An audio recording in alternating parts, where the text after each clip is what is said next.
Ladies and gentlemen, filmmakers and moviegoers alike, welcome to Critically Casual. That can get in there. Critically Casual. You good, bud? I think so. All right. I just felt like my mouth went right when I said the title. Just so everybody knows, this is Critically Casual, where I'm your host, Srekcuf5. Even. Joining me, as always, is the amazing Dorkydev or Dev. What's up, Dev? What's up? Well, nothing much. I'm just having the last bite of a super delicious sandwich I had for dinner. And then we'll start talking about this movies. Which I gotta say, just starting off the back, like, I think my favorite thing about this week was that we just got to see the evolution of action films throughout the years. Hey. It was a fun fucking ride, It though. really was. This was something. All right, say something clever for about a minute or two. There you go. Oh. I mean, why do you have to eat during the podcast? You know, I, like a civilized person, ate beforehand. Mm-hmm. And so thus I am the superior of the show, and now I am the host. So as the host, I do decree that from now on, Dev's opinions are the only correct opinions, and that is all that matters. The show will be the most successful show ever, and nothing will ever ruin it. I do decree. I see. That's a good decree. Ah, With shit, me. he can talk again. Yes. I was waiting for you. Like, I had my fingers on the button to take us to the next page to, like, put the illusion that you were actually in control. But, nope, it's okay. So next week, I'm just kidding. Let's start talking about this week. This week's movies. This week, I've called it Shaft. I mean, you don't need more than that. Yeah. That's it. That's all. It's Shaft. Shaft, man. It's one badass motherfucker, man. Like, Shut your mouth. Yeah. dude, one of the first things my dad said when I started playing trombone was I had to learn the theme from Shaft. And that will always stick in my head. Man, it is a fun ride through the eras with these. Because we're doing the 3 Shaft movies called Shaft, not the original Shaft trilogy. Yeah, not that sequel. Series, not sequels. Yeah. Just because it jumps through the eras, and I thought that would be a little bit more fun. And we get to hit a more recent movie that we just kind of missed. Mm-hmm. I can't remember what came out the same week as it. Yeah, I remember. It was mainly me being like, let's watch this other movie instead. Yeah, and it probably sucked. Probably, yeah. When it came out, it was June 2019. I might be able to pull up that. I have that list somewhere because I still have it bookmarked as a 2019 schedule. Nice. Oh, that was Men in Black.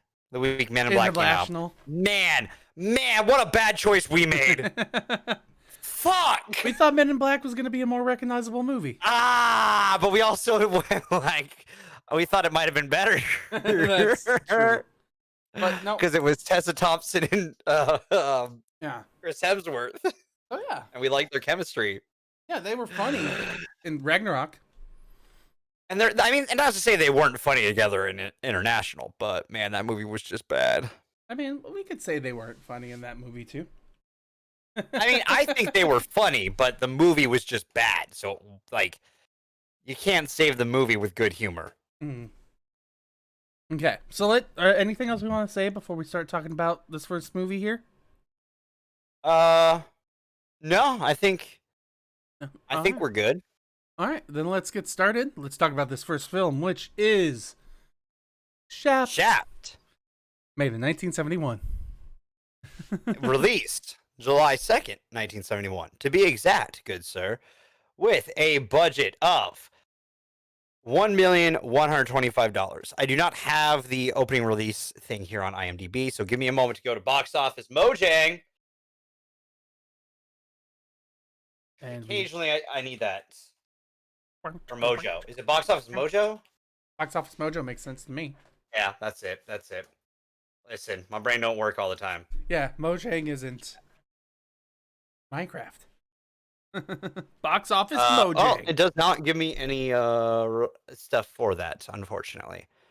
Apparently it doesn't have any. We don't have any of the box office numbers for it. Man, so this movie definitely is aged. Yes, but I think it is such a unique product of its time. This movie, I'm gonna rate the hardest. Personally, like, don't get me wrong, this movie's okay.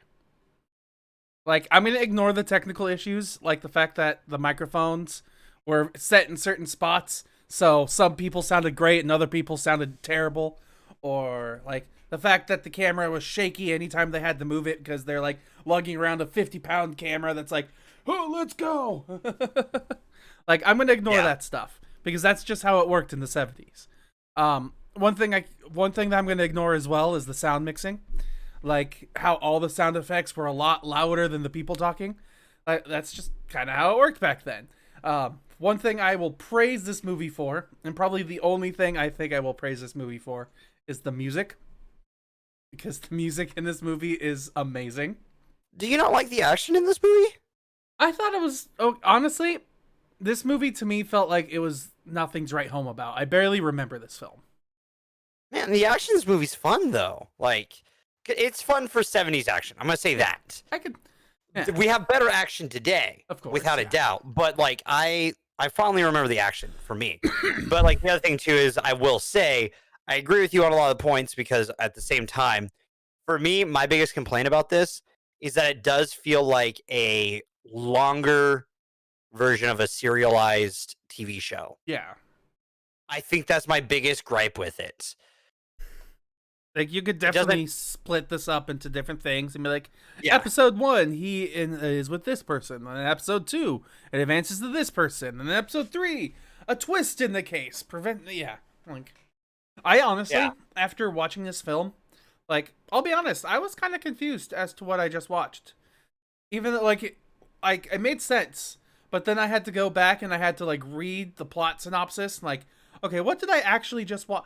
Oh, now things make more sense to me. I don't know what it was about this film. It didn't jive with me. Really? We're going to... All right. I mean, that's fair, and it's not going to be for everyone. I think part of it is that I did watch this growing up. This was a movie I watched growing up, so... It's, like, out of all the films that we have watched, this is not a bad movie at all. This is actually very cute. I would still recommend this movie to people. Cute. Quaint was the word I was going for. Like, it's a rated R film, but still, it's not cute. Like, I would definitely recommend this to people. Murder. I still... Especially because, like I said in the very beginning of this was like a journey, man. This was essentially an action film and how it was in the 1970s. It was interesting, to say the least. Dude, it's crazy to see how far we've come, too, with action and stuff like that. Like, absolutely. Things have changed. Like, what, Rambo came out in the 80s, right? Mm-hmm. So 80 would, like, that would have been, like, 10 years later, roughly, depending on when in the 80s Rambo came out. And, like, but I still see so much of what, like, Rambo's action is like in this movie. Mm-hmm. It's just a little bit more fine-tuned. Like, it's just seeing the tweaks to a formula of action that just, like, how it gets better and better over time. It's just really cool, honestly. Like, all of the famous movies that I can think of, like, Rambo came out in 82. Let's see. Predator came out in 87. Let's see. A-Team. The first A-Team came out in 83. Like, this is a movie that kind of set the basis for what film action could be. It was one of the stepping stones. I would fully agree. Like, this movie, I can see how action was improved and built upon from it. Mm-hmm. And I think that's really good. And I honestly, like, for what the movie is, like, a product of its time, like, the acting is really good, in my opinion.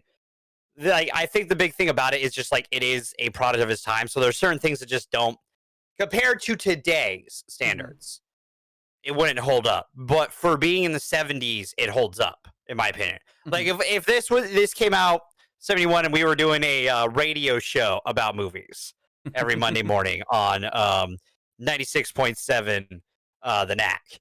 All right. I see where you're going here. 107. I'm so glad you got my reference there too. There is a handful of people who will listen to this and be like, "Wait, they know the Knack?" Yeah. Whew. Man, that was childhood, right? Well, I guess my childhood technically, yeah. That was us, dude. Yeah. That's our childhood. That took me by surprise. I'm surprised I remember the radio station and everything. I was trying to come up with one out of my brain went 96.7. I'm like, but that's the Knack. I don't know what, like, off side tangent. When I think of random radio station, I think of the Eagle Rocks.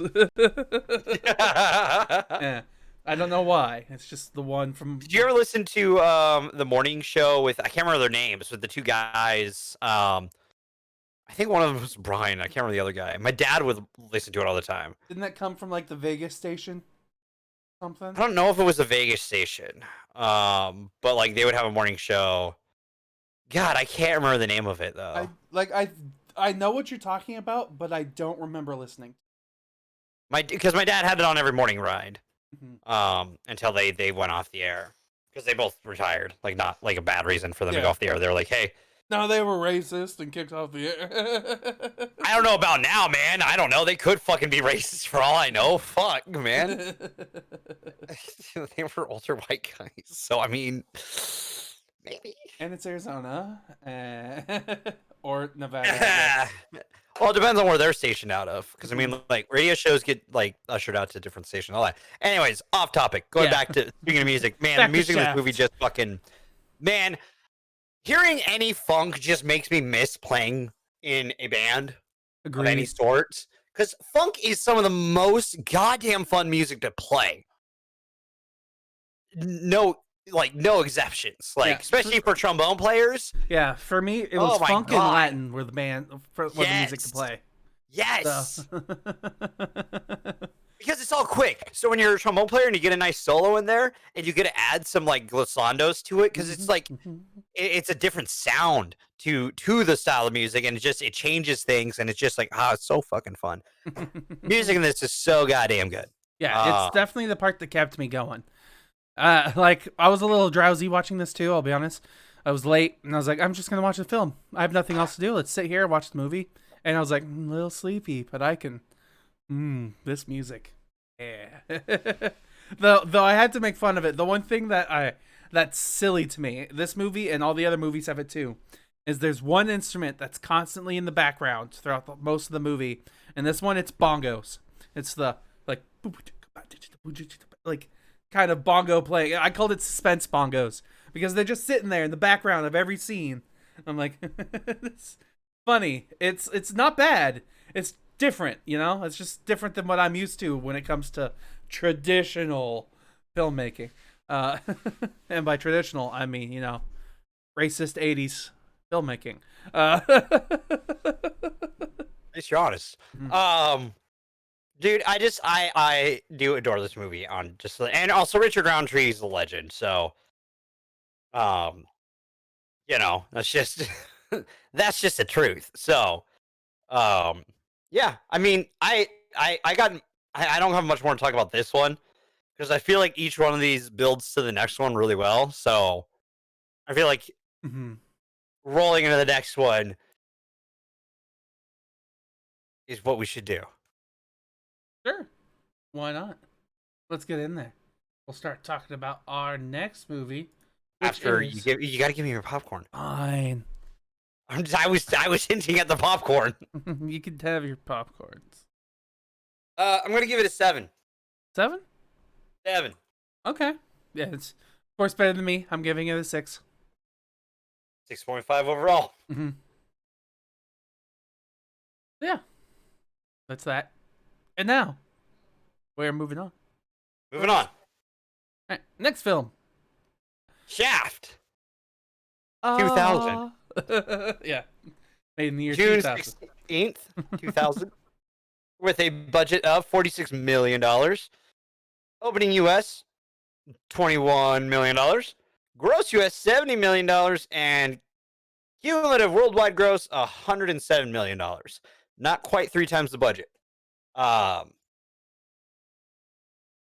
Which is sad because I feel like this one should have had 3 times the budget. I can agree with that, yeah. Honestly, man, this is 2000s. Yes, 100%. That's why I said this is a movie of a product of their times. There's so many scenes in this movie where I was like, man, we're in the year 2000. 100%. Like, the one scene that really got me, the one that, like, really, truly, I was like, yep, we're in the this is 90s, 2000 stuff. was the freaking badge in the courtroom. It's like, yeah, and it follows it, and yeah, that was just too perfect. Yeah, no, that was 100% like one of those ones like, ah, yes, 2000s. I remember you. Took us right back. So this movie also does have Samuel L. Jackson as John Shaft, who is our Marvel connection of the day. I mean, he's Nick Fury, so I don't need to really go more into it. Yeah. But also, you know, Richard Roundtree comes back as Uncle John Shaft, which I think is a nice nod. I've always liked that, you know? It was always weird to me that he was Uncle John Shaft, though, and they both have John Shaft as name, so it's like maybe like a family name, and he didn't have a son to like pass it on to. Mm-hmm. So I just found that weird. It's explained later. It's a way to fucking spoil it. I mean, like, I didn't spoil anything. Like I said, it's weird, yes, but what the family ties are explained later. Like, I didn't spoil shit. I'm trying to act like we haven't seen the third one. Fuck you. Not how this works. Man, this one's just, it's always interesting. I always forget Christian Bale's in this, by the way. Mhm. Always forget he's in this. Until he shows up, I'm like, ah, yes, Christian Bale. Right.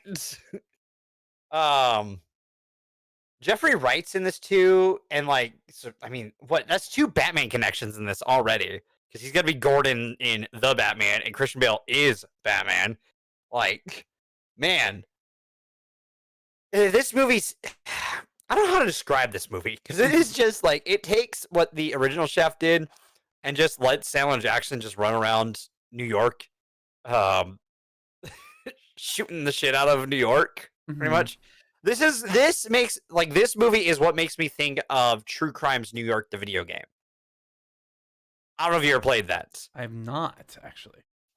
It essentially gives you a badge to just run around the city and do whatever you want.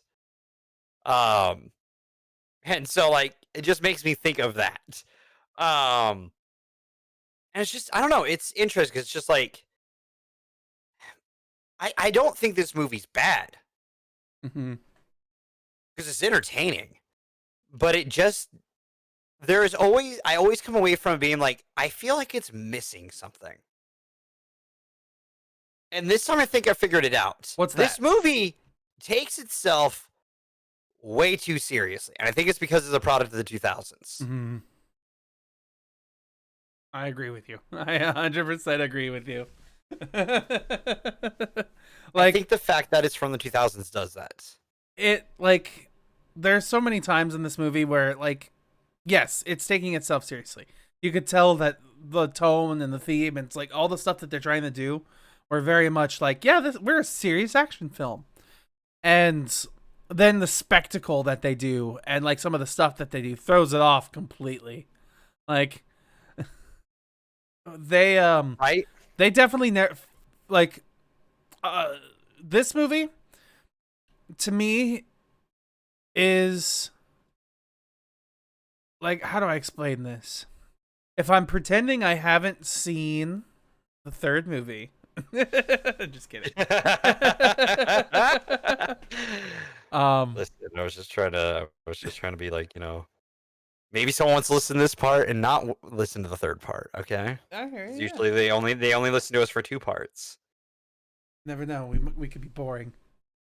The words are hard. Yeah, this movie, you're essentially right. Yeah, this movie just takes up way too much seriousness, and especially because of how freaking long it takes.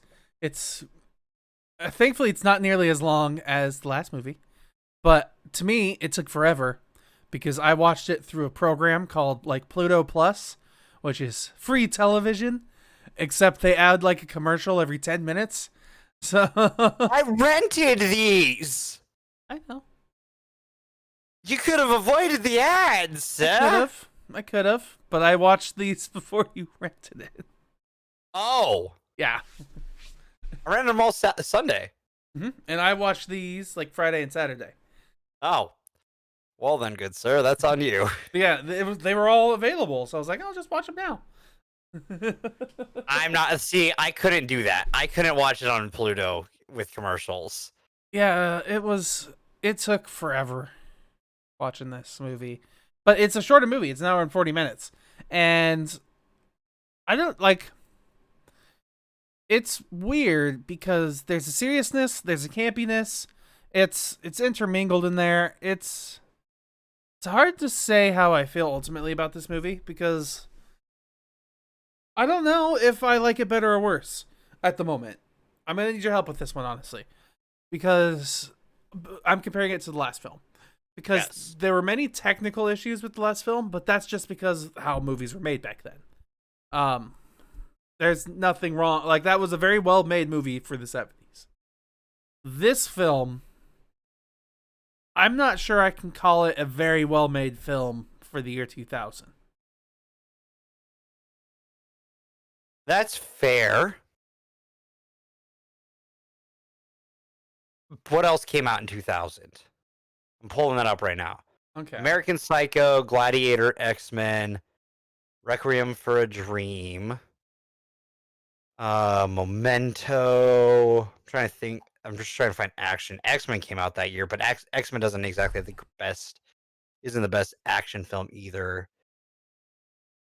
Oh man, wow, a lot of movies came out that year. Fucking Scary Movie. Like, movies that I think of when I think of the year 2000 would be American Psycho, Unbreakable, Memento. Gone in 60 Seconds. We watched Charlie's Angels that came out in the year 2000. Oh. Emperor's New Groove was 2000? Man. That makes me feel old. Ooh, Chronicles of Riddick. One of the sequels of that series. Oh God, Dr. Seuss's How the Grinch Stole Christmas. 2020 2000 was a wash. 2000 was a wash. That happened that year. The Entei that happened movie. That year? The Pokemon 3 movie with Entei was that year. Oh, never mind. It's no longer a wash. Yeah, in the unknown. Ooh, 102 Dalmatians came out that year. All right, it's a wash. Hey, I grew up with that movie. Fuck you. So did I. It's a wash. I don't know. It's kind of like just looking at the list of movies that came out that year. I wouldn't necessarily put it. I'd put it higher than some of them, though. I'd put it for me. Just looking at this list, it'd probably be top 20 for 2000, maybe top 10. Even over Scary Movie? Yes, over Scary Movie. Oh, that means we gotta watch Scary Movie again sometime. Because once we start that, we're gonna watch the rest of them. I'm not gonna watch the rest of them. God, all those movies are fucked. I don't wanna. Ooh, Titan AE. Oh, the Replacements came out that year too. X-Men came out that year. Yeah, I said that. I know. I don't know. I don't know, honestly, how to put this one, because I don't think it's bad. I don't think it's the best. It definitely, it throws back to a lot of the traditional filmmaking. Like, it sets up film compositions, and, by that, I mean, the way it's set up on the screen, they're set up very similarly, I felt like, to how they made the 1971 version of the movie. I felt like that was a lot of what they did in this film, was they were, trying to pay homage to the original version of the film. But, I also feel like that's what kept it back. Because they were trying to be flavorful, and it just kind of doesn't fit with the style of movie that they were making. Especially because the movie itself, what they were doing just I hit a button somewhere. What they were doing just kind of changed. Yeah. Because the last who he was working for, what was going on, all that stuff is completely different in this movie, so it's a little bit different. That's the way I can say about it, I guess. You know, I get that. No, yeah, that makes sense to me. Like, but I also don't think it's like. I still think it's like slightly above average. Just because Samuel L. Jackson. That's true. That is Samuel L. Jackson we're talking about here. Like, he just elevates movies he's in. There's very few. There was one thing I thought about too in the middle of this movie. Like, he's cutting people off by cursing at them, and I'm like, oh, there are very few people that I think could get away with that. And Samuel L. Jackson is one of them. 100% Samuel L. Jackson. Well, it's just like other movies that he elevates are just like Deep Blue Sea. Bad movie. Samuel L. Jackson raises that movie. Snakes on a fucking plane. Bad movie. Samuel L. Jackson makes that movie good. Samuel L. Jackson makes the Avengers movies good. He makes them better. Yeah. 100%. No, he does. Like, having Samuel L. Jackson in those movies makes them better. Like, I full-heartedly believe that. Could you imagine a Captain Marvel without Samuel L. Jackson? No, I couldn't. With a DH Samuel L. Jackson? No. Like, honestly, like, it's just he elevates a film just with his presence. He's like he's like it's like if you've got actors like him who just they appear in a movie and it just elevates the movie, in my opinion. Mm-hmm. So that's why, like, because I don't think it's a dead average film already. I think it's a little bit above average for me. Okay. You're breathing right into the mic. Mm-hmm. So with him on it, I feel like it elevates it a little bit higher, if that makes sense. Yeah. Okay. Because you're And fanboying, I get it. But I mean, it's Samuel L. Jackson being Samuel L. Jackson for fucking 2 hours. Like, what's not to like? You're not wrong. The only franchise he doesn't save by being in is Star Wars. He improves it, but those movies weren't getting saved. What are you talking about? It was the best part. It's just needed one Mace Windu moment going, motherfucker. That's too parallel to our universe. Couldn't happen. Fucking Han says, "See you in hell." Yeah. There's a hell in every religion, isn't there? I'm just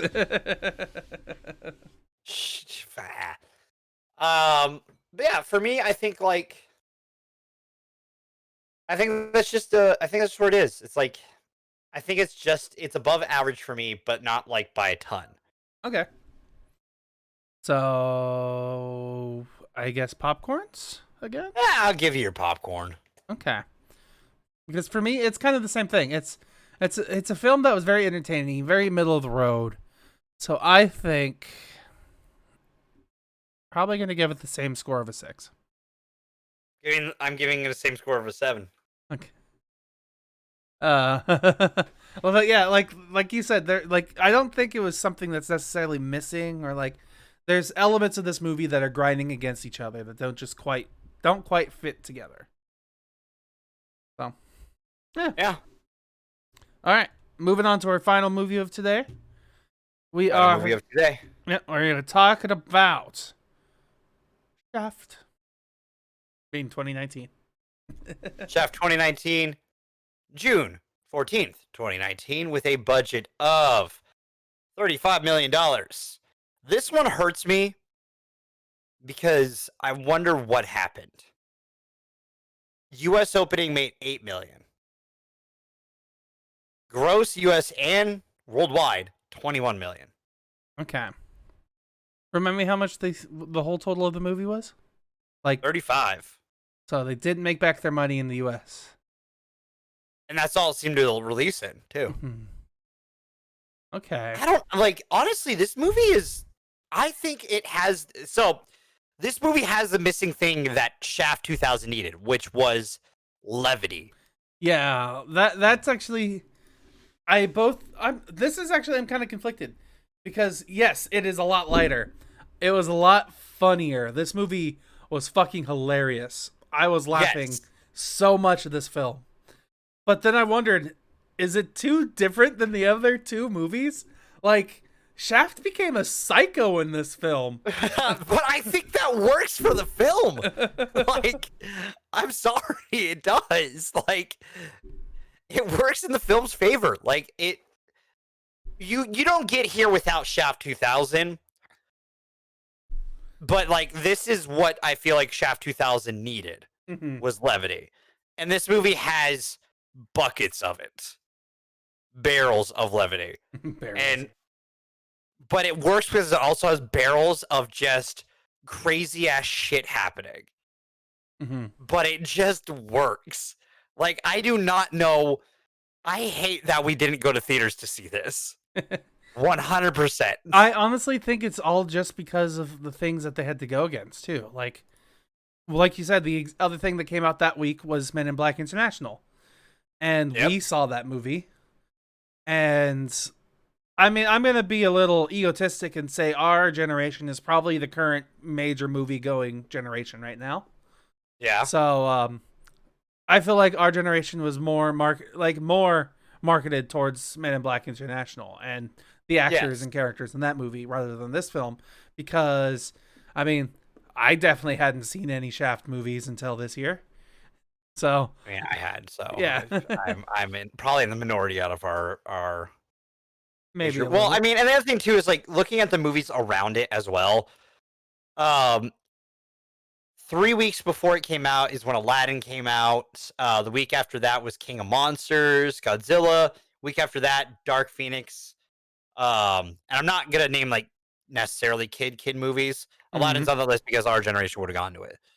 And then it was Men in Black International and Shaft, and then the week after is Child's Play, Toy Story 4, Annabelle Comes Home, like, and then Spider-Man Far From Home.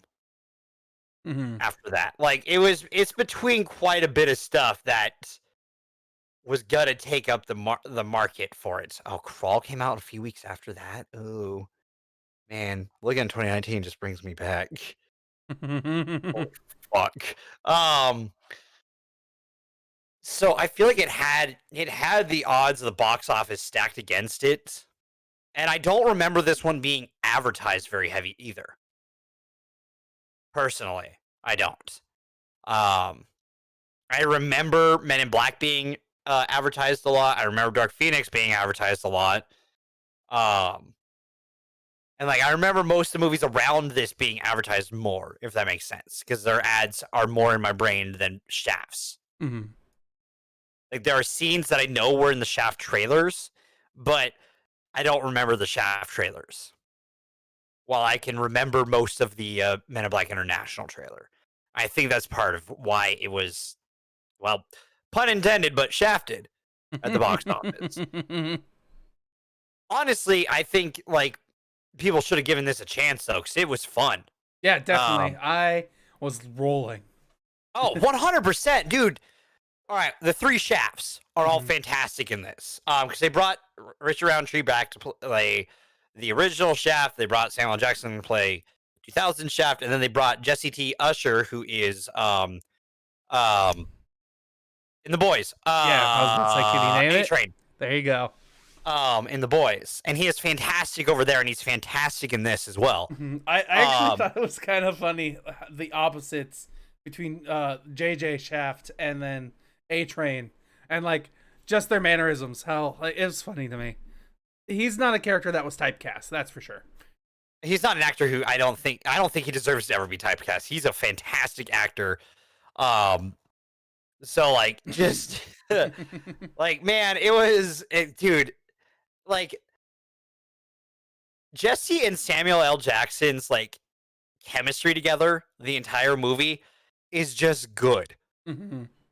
It's just good the entire movie. There isn't a moment that those two are interacting with each other that I don't enjoy. Yeah.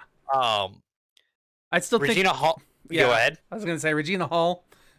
That's the reason why she's on the front picture today, because like her fucking facial expressions, and anytime she deals with Shaft, Yeah. it's pristine. it's perfect. It's funny. She's the only woman that Shaft respects, and it's fucking respects in a different way. Like he'll say he respects in women. the Shaft way. Yeah, and yeah, like he'll actually shut the fuck up when it comes to her. So that's something that I find super funny.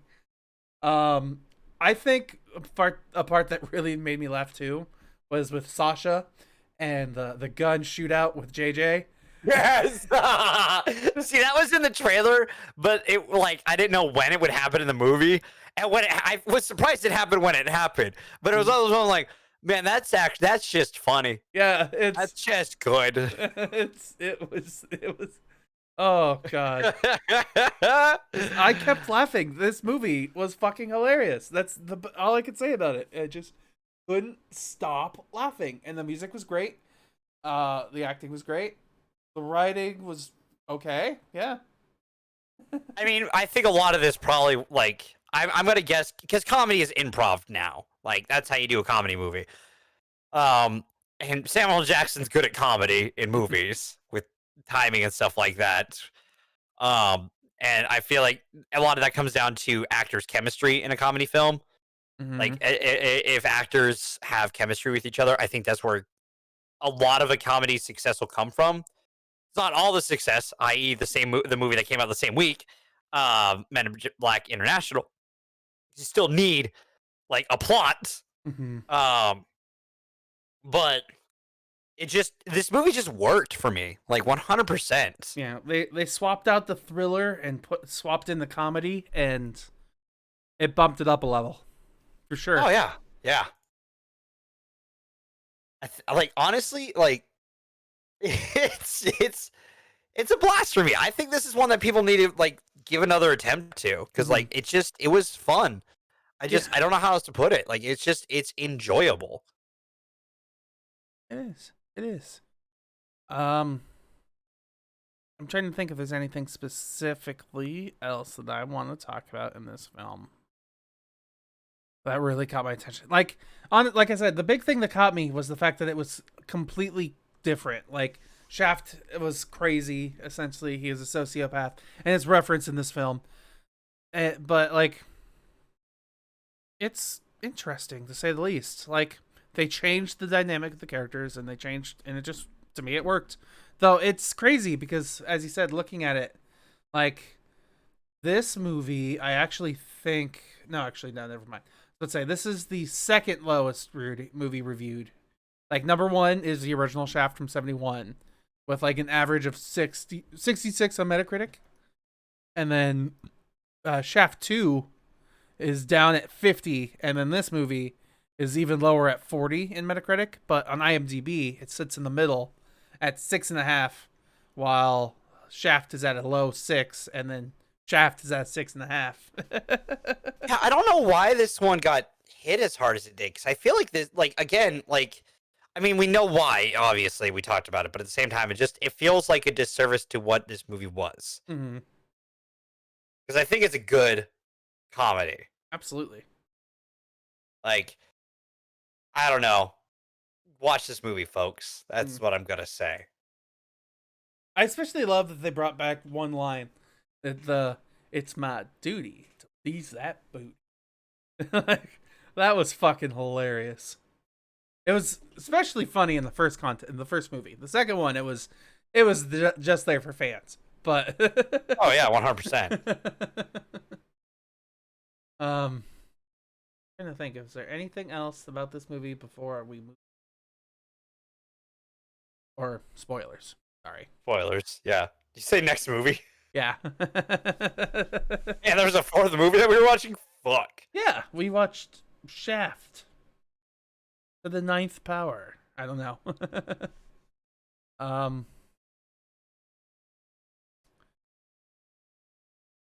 Yeah, I got nothing else, honestly. Not until we get into spoilers. So, popcorns? Popcorns. Here are your popcorns. You got 10 of them. I'm gonna give this debating an 8.5. 8.5. Okay. 5. Yeah, I'm doing 8.5. I got nothing, no reason to say not. 8.5. What about you? Funny, because I was gonna give this a 7.5. We've been 1 point different all night. Wow. Wow, Steven. Oh, that's funny. I guess ultimately the reason why this movie probably had the lowest Metacritic rating is because it's so different than the other two movies. Maybe other four, but I mean, I haven't seen the other two movies from the original trilogy. So, Yeah. I don't know. But it's great. It's funny. Like, there is comedy in the second movie, in the 2000 version. So, I don't see why more comedy would drive people away. But, I don't know. All right, spoiler time. Hit the spoiler buttons. Let's get ready to spoil. All right, I just threw up the Shaft spoiler.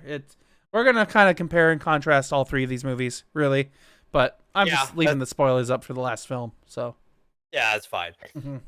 Yeah, this is definitely a trip through action through the decades. Very much so. It first movie wasn't very flashy. It did some fun stuff, but it felt to me like it was mostly dialogue based. It's how we got through a lot of the film. And the music is really that's also just it. that's the best way. That's what we're gonna get in the 70s. Yeah, because what other movies that came out that year? Because I was looking at that. You had Clockwork Orange, Willy Wonka, Dirty Harry, Diamonds Are Forever. I'm just naming ones that I know I've at least seen and or heard of. Man, I do not know a lot of movies from that year then. Because I was going through, I'm like, yep, don't know these. Yeah. Escape from the Planet of the Apes. Was that year? Yep. Why isn't that on the top of this list? I was gonna say Clockwork Orange, but I'm pretty sure you said that. Yeah. I'll Make Beth came out that year. What is that? 110 to Yuma? No, it's not. It's just Yuma. Never mind. I was like, that doesn't make sense. Yeah, that was a John Wayne. That would have been before. That would have been 60s, if I remember correctly. But yeah, Dirty. it's just it's a product of its time, but it's a good product of its time, in my opinion.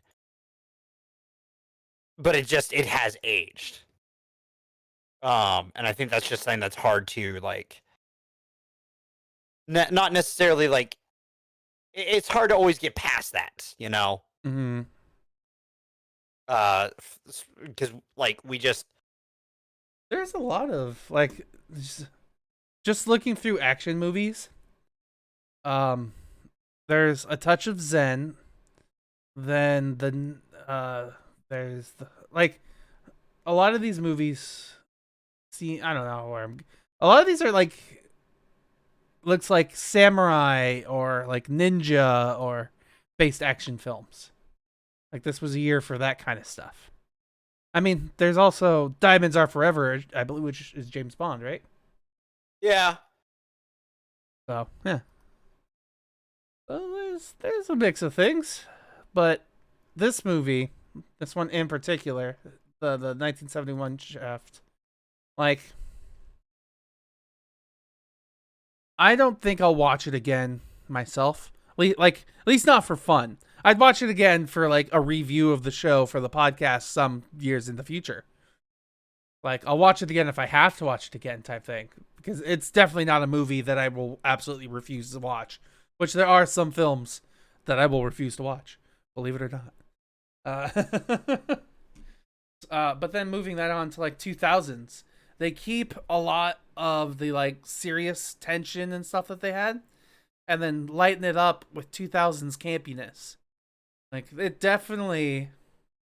The 2000s one honestly feels like the odd duck for me. It's the one that right? It feels the most out of place. It just doesn't mix well with itself. It doesn't quite add up right. Because I want to like it more than what I do. Yeah. I can agree with that. it has a lot of elements I would like in a movie. But it's just something just doesn't click. There's just something that doesn't quite go right. Mm. I don't know. It's just kind of weird. Yeah. And then you get to Shaft 2019, and I'm like, man, I wish we would have gone to theaters and maybe given it a couple extra bucks to its box office, because like, fuck, that was a fun movie. I would have been laughing in the theater, dude. Yeah, I would have too. This was great. This really was great. It just fucking hilarious. All the things that happened. Especially, I still think one of my favorite scenes as well is like the scene with Benny when JJ gets punched in the face and laid out on the floor. He's just like dazed. He's like, "Oh, you're so strong." Dude, it was good. This whole film is subtly brilliant and funny. Though the weird part, the part I wish that they explained a little bit more, was John Shaft Jr. and John Shaft. It's literally a throwaway line in this film where it's like, I love that. I thought it that's how you play that off. Mhm. Just make it a throwaway comedy line. Meet your grandpa. And it's John Shaft. He's like, well, look at it like this. At least you didn't have the daddy issues I did. You didn't grow up thinking he was your uncle. What? It's a long story. Until you stop calling yourself my uncle. Forget about what he said. He's crazy. All right, let me hug you for the first time. So I did think it was funny because, like, in the 2000s version, I noticed him. I was like, yeah, that's the original John Shaft. So, okay, he's uncle. All right, sure. But didn't he, like, knowing that in the next movie he makes a cameo as the dad of John Shaft, I'm like, but, huh? Ow. Yeah. And then it's explained as one line. It's just long story. Ignore it. No, that's a good way to play it off, in my opinion. Just be like, it's a long story. Mm-hmm. And then the exposition story, like the background stuff for just the relationship. I thought that was kind of interesting. It was also kind of like heartbreaking to watch the early monologue, or not monologue, early montage of like JJ growing up without his dad, and then John Shaft doing all his police stuff, which we know that stuff happened in the year 2000, but they split it out through like 12 years of JJ growing up. So I was like, all right, you couldn't throw I think it's just like they're using the footage because they have it. Yeah, but they couldn't like throw anything else in. They couldn't have any like B-roll team have a Samuel L. Jackson stunt double do some cool things for the It is what it is. for the 20 years in between. Which, if this movie takes place in 2019, which I'm pretty sure it does, could you imagine being 19 and working for the FBI as like a data analyst? You did good. Yeah, he did real good. Graduated MIT at the age of 18. I don't know. I don't know what he graduated. No, he was born in 89. He was born in 89? So, okay. 20 years old. Yeah. Yeah, he's 20. 30. 30. We can math here. Totally.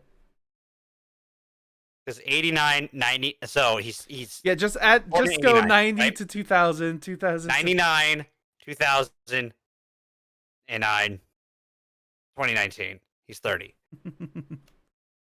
Math. Still good. Mm-hmm. Data analyst for the FBI, 30 years old. Own apartment in New York. The fucking dialogue too between, that was something that I was kind of disappointed in, because we went through all of this month with some really great, some really informative movies, and then this film is all about like, you ain't black, you white black. Like, it's like, oh come on, really? It was such like these movies were such a tone shift compared to the rest of the month. I mean, other than like Selma, or not Selma, sorry, A Wrinkle in Time. But it was like, yeah, these are movies that kind of feel more like things that you and I more readily review. Like nothing with serious messages, just fun films. So, you got a problem with fun film? Sometimes, yeah. Oh, you're wrong. You're not allowed to dislike fun film. Fine, I won't. You have to like all of them. All of them forever. As long as they're good. With an asterisk. Like, and good is a very, whatever. I'm not going to go into the joke any further. So, anything else that we want to talk about when it comes to these three movies? Craft, Shaft, and Shaft.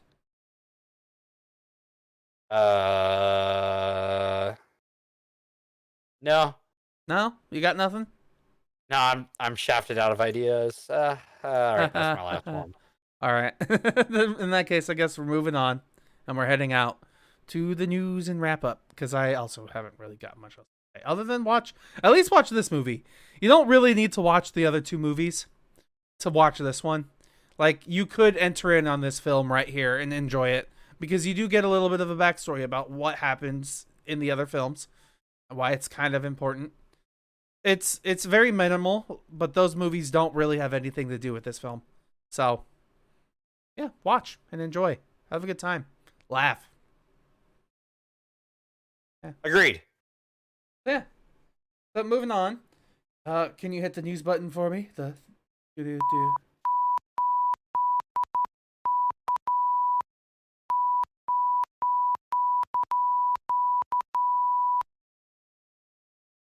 Oh, snuff. I can't change the tone. So, I didn't really come up with a lot of news this week, honestly. Honestly, most of the news that's been rolling towards us is WandaVision, and we don't want to spoil stuff here. Yeah, we are not going to be spoiling WandaVision stuff. There is a release date for a movie that I'm actually interested in, though. Zack Snyder's Army of the Dead movie. Yes, that did get announced this week. Yes.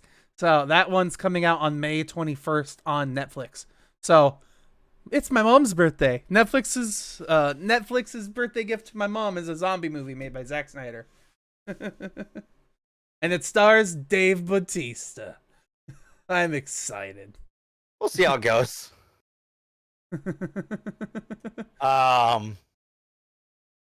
Yeah, all the other news is like the stuff about like Whedon like cut being like apparently shit.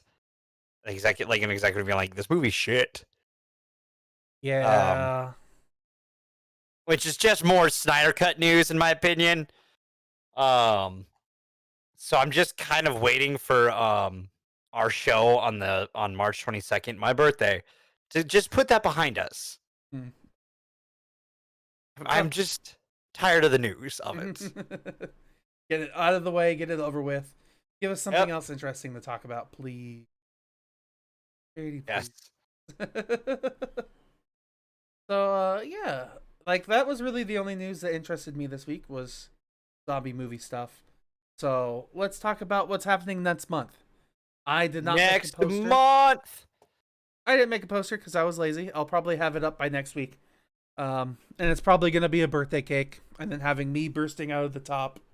And it's going to say, Dev's birthday month. Yay! And just have me disappointedly looking at you. Yeah, pretty. Need a photo, I will provide. Yeah. That sounds like a plan to me. So, next week. I have the list. All right. I just pulled it up myself, too. But if you want to go ahead and say it, go ahead and say it. I have the list. I didn't know if you had it, so I'm going to say it. We're going straight from triple header to triple header. But it makes sense because we're watching X-Men from 2000. We're watching, so that first week on the 1st, we're watching X-Men from 2000, Sam Raimi's first Spider-Man, and the Fantastic Four from that era as well. Can't remember the year that it comes out, but it's Fantastic Four, not Fan Four Stick. Mm-hmm. That's how I'll put that. The week of the 8th, we are watching or reviewing Superman Christopher Reeves 1 and 2. Then we are doing a Zack Snyder week, unfortunately, but it felt like a good build up to that week. Mm-hmm. The following week with 300 and Watchmen. Then it's Zack Snyder's Justice League, and closing out the month, Kick-Ass and Kick-Ass 2. Because it's comic book month. Because it's my fucking birthday. Fuck you. Steven did choose the last week because we will explain when we get to April. Mm-hmm. It's actually kind of funny because, like, knowing what April is, I've already started planning. And you're gonna kind of 1 week. I am genuinely like, I'm interested in this only because I want to do movies that were directed by one of my teachers. And we could do the first movie he ever directed and the last movie he ever directed. Both of them are horror films. So it fits a lot of boxes. Oh, man. And they're terrible films, too. So you get to see where all of my education comes from. Fuck. Hold on, can we re-roll? Yeah, that's a month away. Can we re-roll? Do you have a really shitty movie you want to throw in? No, I'm just saying, can we re-roll and, like, democratically choose the months again? But after March?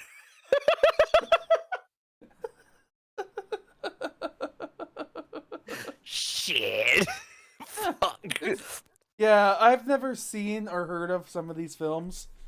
I'm like looking through the list.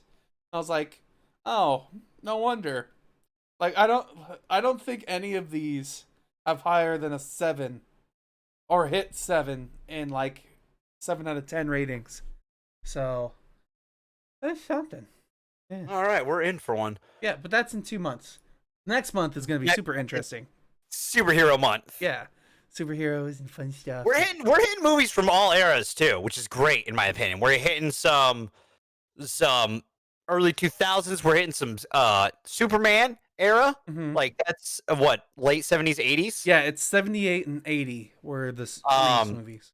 300 and Watchmen, which are late 2000s. Also, too, I just recently bought 300 and 4K for my dad. So, hey, convenient. Then, you know, like this year, the Snyder Cut release. God, I cannot wait to get past this. It's good. Oh, okay. I got some news real quick. Ooh, more news. So, all right. Did you see the Jared Leto photo that was shown today? Oh, it's shown today? No. Today. Okay, hold on. I've got to find this. Send it to me on Twitter, please. Yep, looking for it. Give me a second. I'm giving you multiple seconds Leto. to find this picture. You know, send it to me. Yep, I'm trying. It was just, it's tough to find because it was trending earlier today, and I wish I would have remembered to grab it then instead of remembering now. Because now I'm trying to find it through like entertainment and stuff. Man, did you find it? Is it him with his Thorn of Crowns? Crown of Yes, yes. Okay. Let me hit the news with the view button. There we go. Oh, that probably doesn't look quite right. You can see enough of it. This movie's gonna be shit. Why can't Snyder just avoid the goddamn Jesus references? But it's the Joker being reborn as a crazier person. I don't care. This is bad. This over here is bad. It's bad. It's blatantly black. It's just bad. Yeah, you're not wrong. Especially too because like looking at some of the weird details of this, like what's with the indent on his thumb right here? Like what's with that weirdness there? I guess it's a glove, but it doesn't look like a glove. I don't know. He's in what looks to be a stretch coat, like a straight jacket of some kind, but it has a pocket. He has a medical mask. Yeah, he has a medical mask on. So I guess he's in a psych hospital, and he's managed to get out somehow. But this is also supposed to be this is the Joker from the Nightmare stuff, because that's where he shows up. So I just I don't know what the fuck is going on with this, and You mean like the Nightmare with the flashback? Yes. Okay. That is a huge part of the Snyder Cut. Okay. A pivotal part of the Snyder Cut. God, that's gonna okay, you're right. That's gonna suck. Especially because if he's spending so much time on expanding the dream sequence, and the dream has nothing to do with the movie other than it's dream sequences. Yeah, dream sequences are weird to me because ultimately they have nothing to do with the movie except for change the perspective of one of your characters. So if it's like a 30-second thing, sure. But if it's going to take multiple minutes of your audience's time, and ultimately it's to be yeah, I don't trust people because of this nightmare, that's a waste of time. That's a waste of screen time. Well, it might be future, technically, and it ties into the Flash because the Flash is going to do some timey-wimey stuff from what's been said about the original cut. Who knows, man? It's gonna be a shit show, though. It's because all the Joker stuff was added in. By the way, that wasn't supposed to be in the original cut. They have said that they've added the Jared Leto stuff because because Snyder's it just didn't feel right that Ben Affleck's Batman and Jared Leto's Joker just never shared a scene together, so we just made it happen. Oh man, look at all these pictures. You could there's multiple pictures out there too. There's throw it back up on the screen. Wait a minute. There's the Jared Leto, of course, but then we also have our Cyborg in his motion capture suit. Then we have our Batfleck, and then it finishes everything up with Amber Heard. Yeah, she's got a bigger role in this too. It's theorized that she might be the Aquaman of the dream sequence. Okay. Aquaman of the dream sequence. Like the Aquaman role of the team. Yeah. Sort of what happened with Apocalypse War. Mm-hmm. Who knows at this point? I genuinely don't know. It's gonna be, and apparently some other stuff dropped too. That they're oh, there's gonna be a huge superhero cameo at the end of this too. Is it gonna be Shazam? Post credit. That's what my brain thought. As I was saying, it's gonna be Shazam. It's either gonna be Shazam or it's gonna be Black Adam. But is this gonna be the canon? I don't know what DC's doing, man. I hate it. With Marvel, I don't have to know what Marvel's doing, but I know Marvel has a plan. You know? Because I see it. I see the plan working. You know what I mean? They know what they're doing. DC is just throwing shit at the wall, man. Will shit stick this time?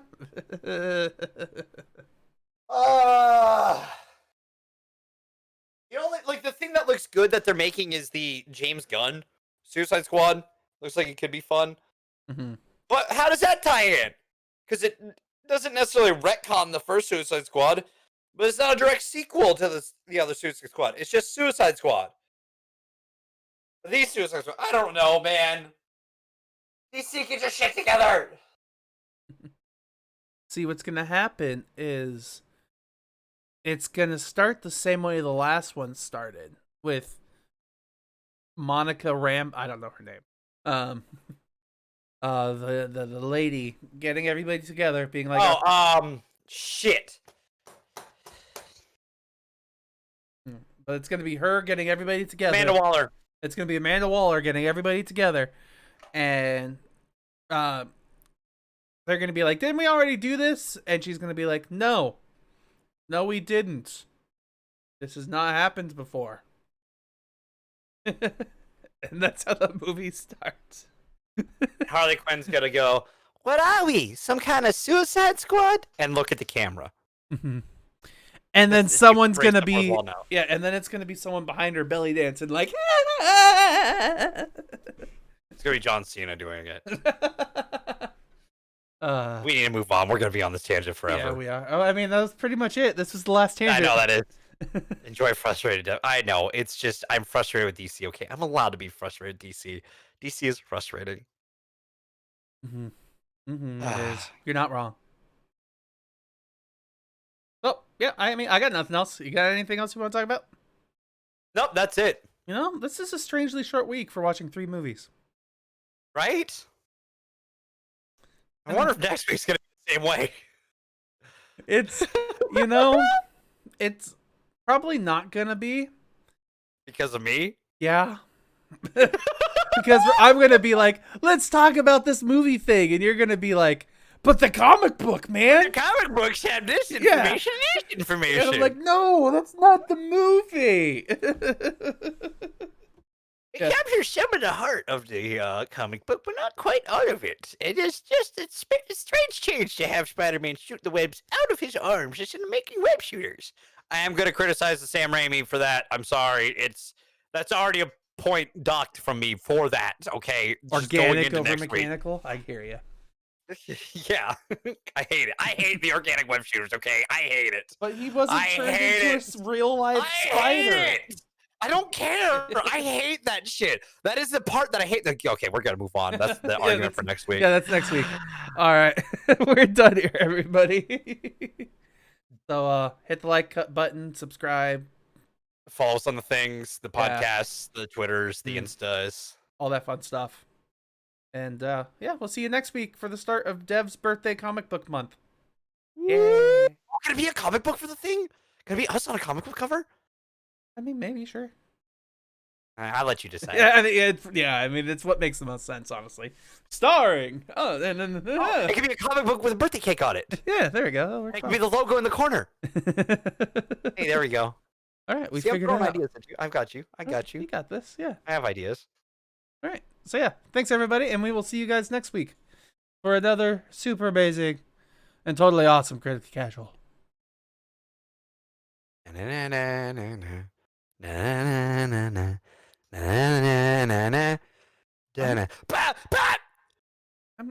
a little disappointed that it wasn't a groove beat.